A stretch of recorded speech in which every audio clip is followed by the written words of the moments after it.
Welcome back. It's Mr. Rankin. We're going to discuss today the time value of money, which is simply the concept that a dollar today is worth more than a dollar in the future. And the reason for that is because I can take that dollar, I can invest it, it will earn interest, and it'll be worth more in the future than it is today. This is Chapter 3. These are the learning objectives of this chapter that we'll go through. I've added one. I want to make sure you understand how this can impact your life.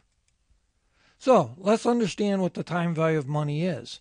Let's give a couple examples. Which would you rather have, $500 today, which is called present value, or $600 today, again, called present value? Well, I think most of us can see we'd rather have the $600. And the reason this is so simple is because both financial alternatives are at the same point in time. They're both present value. So the analysis, if we can get them both on a common time frame, it becomes very straightforward. Second example, $500 today or $600 100 years from now, which is called future value.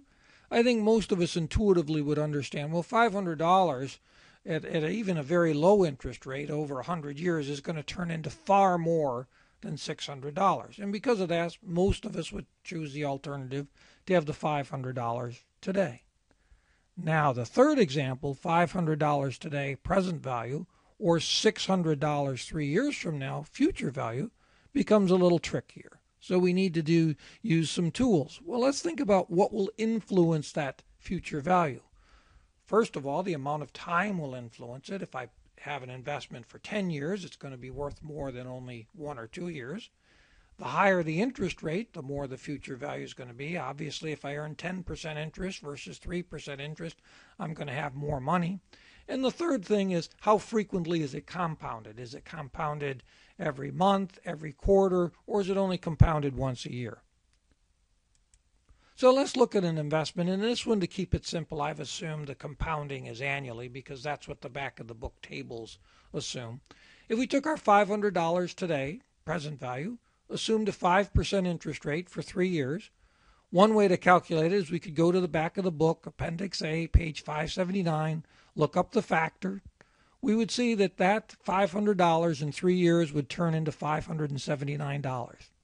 Now, since our $500 will be $579 in 3 years, well, do you want $579 in 3 years or $600 in 3 years?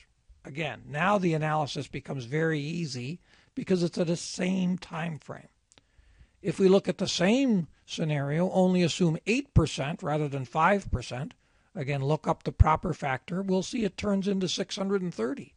Now in this case, because our $500 turns into $630, we would like the $500 today rather than the $600 3 years from now.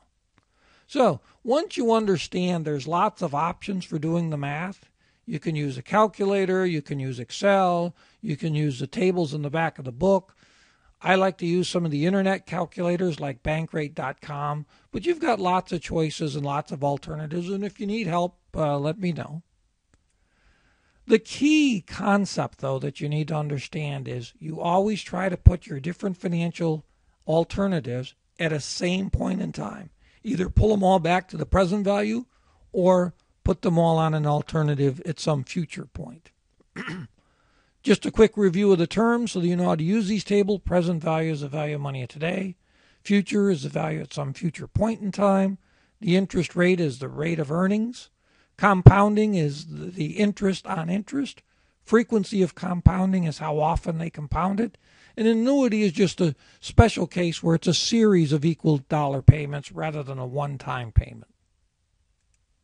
Now, here's the question that I think is critical for you is how are you going to use the time value of money in your life?